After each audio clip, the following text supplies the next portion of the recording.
बिस्मिल्लाहिर्रहमानिर्रहीम। अल्लाहुम्मा सल्ली अला मुहम्मदिन व अला आले मोहम्मद।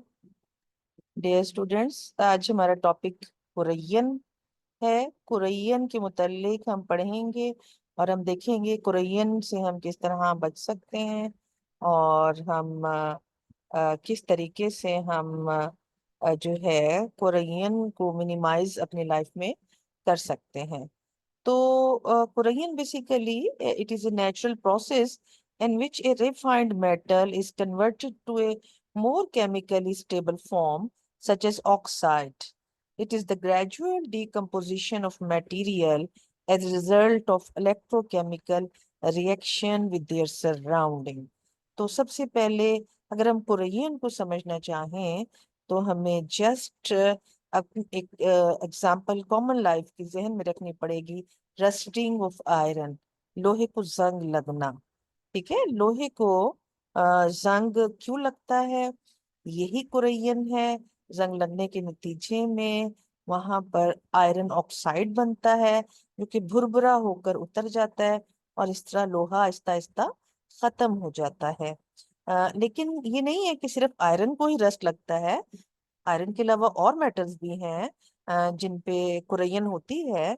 जैसे सिल्वर जो है, अगर आप देखें सिल्वर की जो ज्वेलरी है वो ब्लैक हो जाती है, टार्निश हो जाती है वक्त के साथ साथ, उस पे ब्लैक धब्बे पड़ जाते हैं। That is also corrosion of the silver.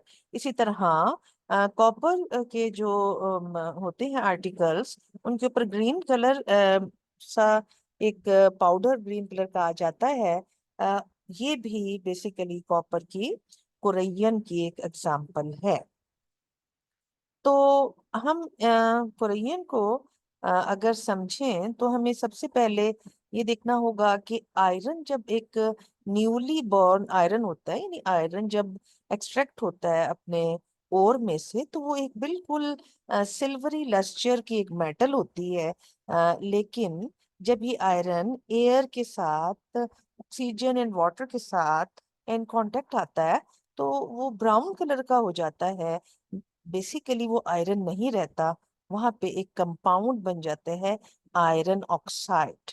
और ये भुरभुरा होकर आयरन पे से उतर जाता है तो अगली लेयर फिर सामने आयरन की आ जाती है, उस पे आयरन ऑक्साइड बन जाता है। और इस तरह कुछ ही अरसे में सारे का सारा आयरन जो है वो आयरन ऑक्साइड में बनकर डिजोल्व होकर भुरभुरा होकर मट्टी में मिलकर मट्टी हो जाता है। इस वजह से बहुत सा आयरन हर साल जो है वो खत्म हो जाता है या खराब हो जाता है। तो अब हमें इसको जो है डिटेल में समझने के लिए हमने जैसा कि देखा अपनी डेफिनेशन में कि ये एक इलेक्ट्रोकेमिकल रिएक्शन है, यानी जो जंग लगना है या रस्टिंग ऑफ आयरन है, ये एक इलेक्ट्रोकेमिकल रिएक्शन है। इसी को समझने के लिए मैंने आपके लिए एक सपोज किस्म का इलेक्ट्रोकेमिकल सेल बनाया है ताकि आप वहां से जंग लगने के प्रोसेस को समझ सके।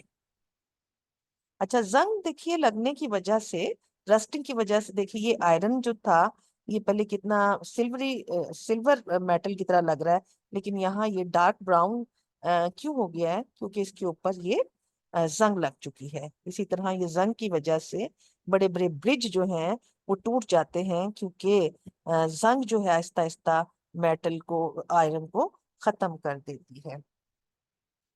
तो iron and steel rust when they come into contact with water and oxygen. तो both are needed for rusting to occur. ठीक है, यानी जंग कब लगती है? जब आयरन वाटर और ऑक्सीजन के साथ कांटेक्ट में आता है, फिर हाइड्रेटेड आयरन ऑक्साइड बनता है, जिसको हम इस तरह रिप्रेजेंट कर सकते हैं Fe2O3 dot x water molecule.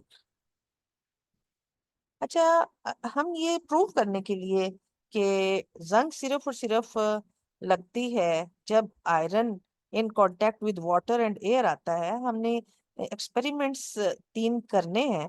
एक टेस्ट ट्यूब में हम सिर्फ ये आयरन डाल देंगे और हम यहाँ पर बिल्कुल कोई एयर या वाटर नहीं आने देंगे, तो हम देखेंगे उसको आयरन वैसे का वैसा सिल्वरी लस्टर में मौजूद रहेगा, इस पे जंग नहीं लगेगा। दूसरी टेस्ट ट्यूब में हम आयरन वाटर में डालेंगे, यानी वाटर तो वहां होगा लेकिन हम उसके ऊपर ऑयल की एक लेयर डाल देंगे। इसकी वजह से ऑक्सीजन इसके अंदर नहीं आ सकेगी, लिहाजा हम देखेंगे आयरन को फिर भी जंग नहीं लगा, वैसे का वैसा वो नीट क्लीन मौजूद है। ठीक है।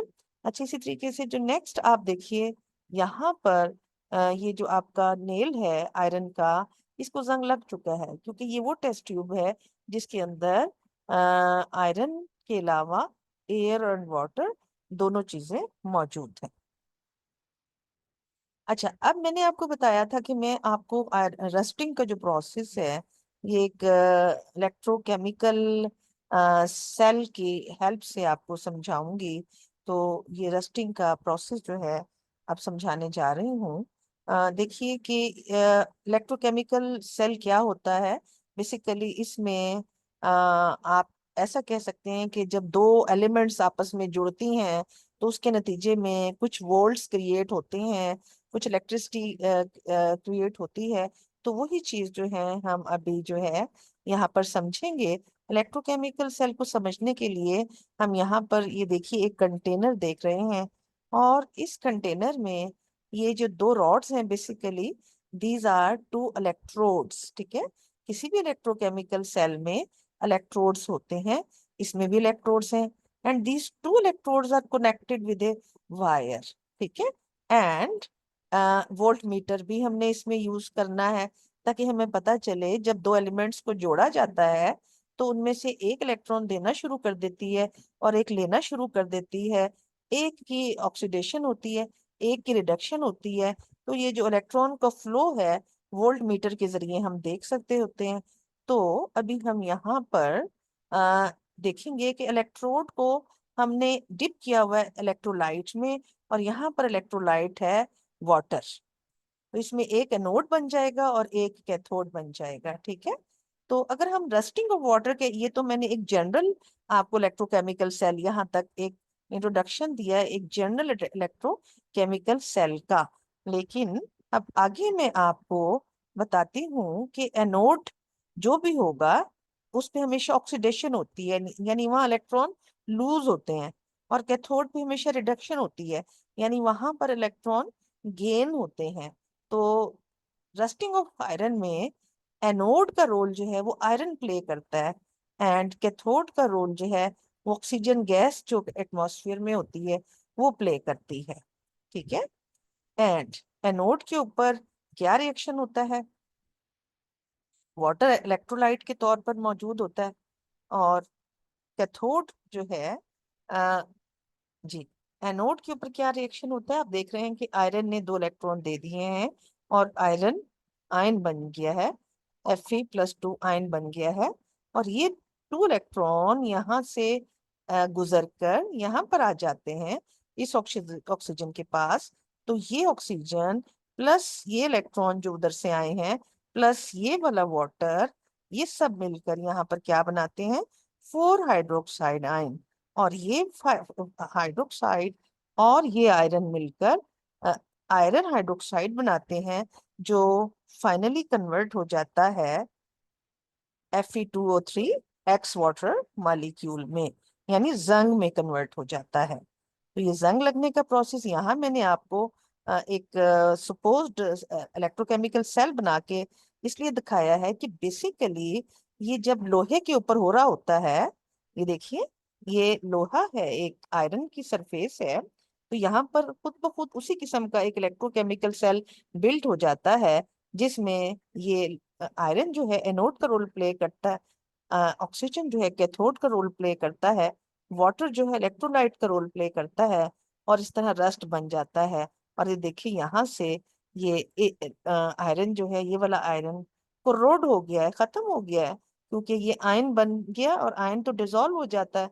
आयरन डिजोल्व नहीं होता पानी में, लेकिन Fe+2 आयन डिजोल्व हो जाता है, लिहाजा आहिस्ता आहिस्ता आयरन जो है वो खत्म हो जाता है। तो ये वही प्रोसेसेस हैं, ज्यादा डिटेल्स में यहाँ दिए गए हैं, जिसमें आयरन आपका ऑक्साइड जंग जो है वो लग जाती है। ये यही चीज कोरेजन कहलाती है।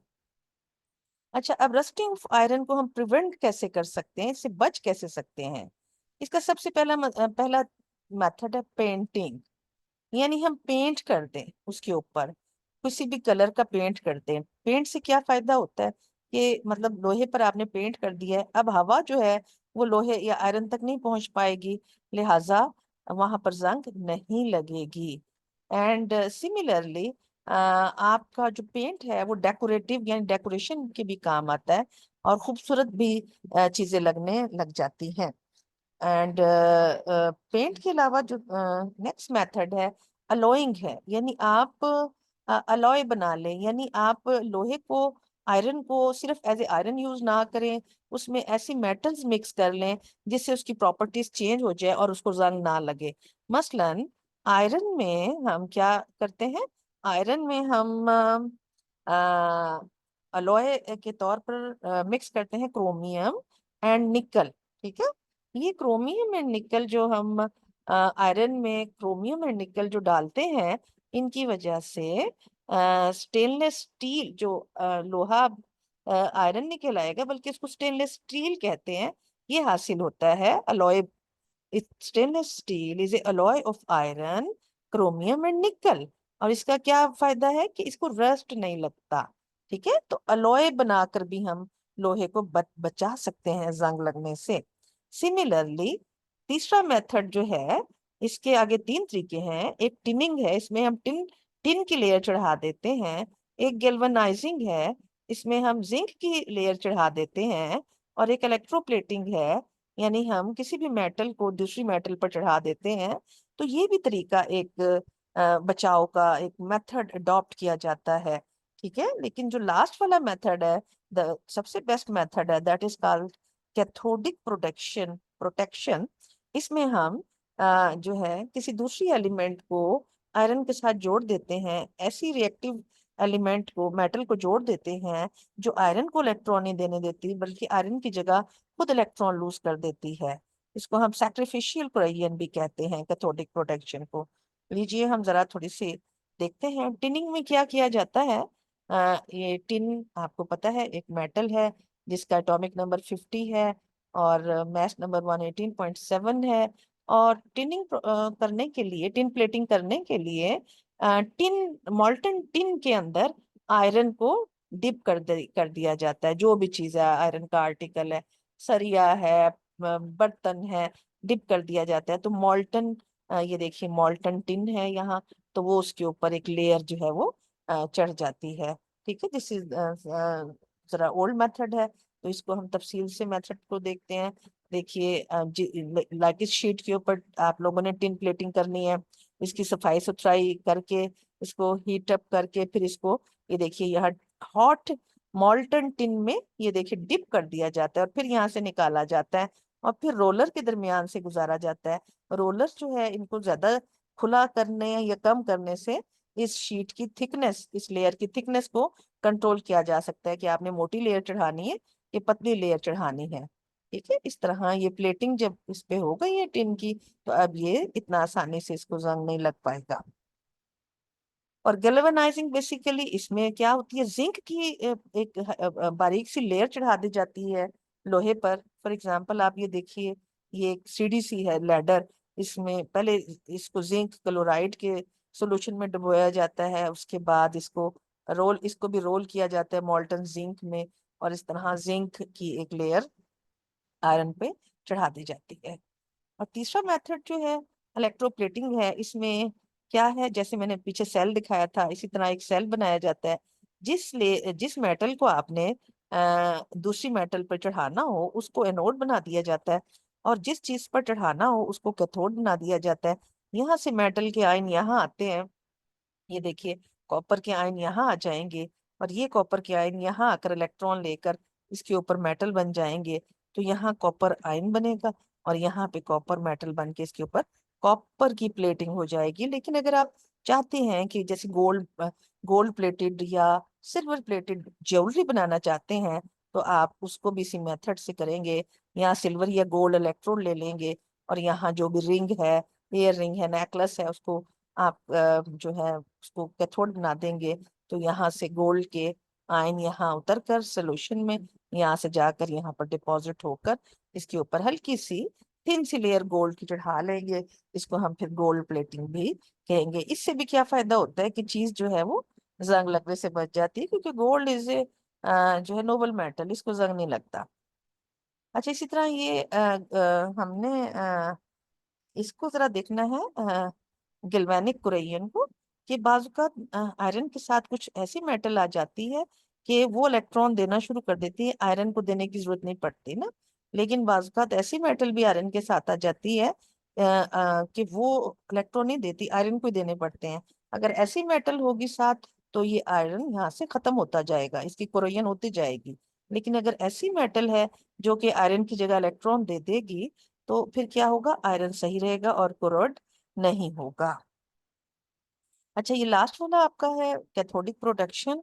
ठीक है, कैथोडिक प्रोटेक्शन या इसको सैक्रिफिशियल कुरेयन भी कहते हैं। ये आप देखते हैं बड़ी बड़ी बोट्स और जो है शिप्स जो होती हैं, ये जब समुद्र में जाती हैं वहां पानी होता है, और ये सारा लोहा पानी के साथ, इसको तो जंग लगे के खत्म हो जाएगा। तो यहाँ पर ऐसी मेटल्स साथ पे लगा दी जाती हैं जो ज्यादा रिएक्टिव मेटल्स होती हैं। तो बजाय इसके कि आयरन को इलेक्ट्रॉन देकर आयन बनना पड़े, ये जो रिएक्टिव एलिमेंट ये मेटल्स होती हैं, ये इलेक्ट्रॉन्स जो हैं अपने दे देती हैं, जिसके नतीजे में आयरन को इलेक्ट्रॉन देने की जरूरत नहीं पड़ती और आयरन कोरोड नहीं होता। ये देखिए, ये मैग्नीशियम की ब्रिक लगी हुई है आयरन के साथ। ठीक है, अब मैग्नीशियम क्योंकि आपको पता है सेकंड ग्रुप का मेटल है, बहुत रिएक्टिव है, ये बहुत आसानी से इलेक्ट्रॉन दे देता है। तो अगर आयरन और मैग्नीशियम पास पास पड़े और साथ में ही कहीं इलेक्ट्रॉन देने की जरूरत पड़ी है, आयरन को देने नहीं देगा, मैग्नीशियम आसानी और जल्दी से दे देगा, जिसके नतीजे में आयरन सेफ रहेगा। तो इसमें मैग्नीशियम ने सेक्रीफाई किया है आयरन के लिए, so it is also called sacrificial corrosion. ठीक है ना, और इसको कैथोडिक प्रोडक्शन भी बोला जाता है। तो this was all about the corrosion. अल्लाह हाफिज।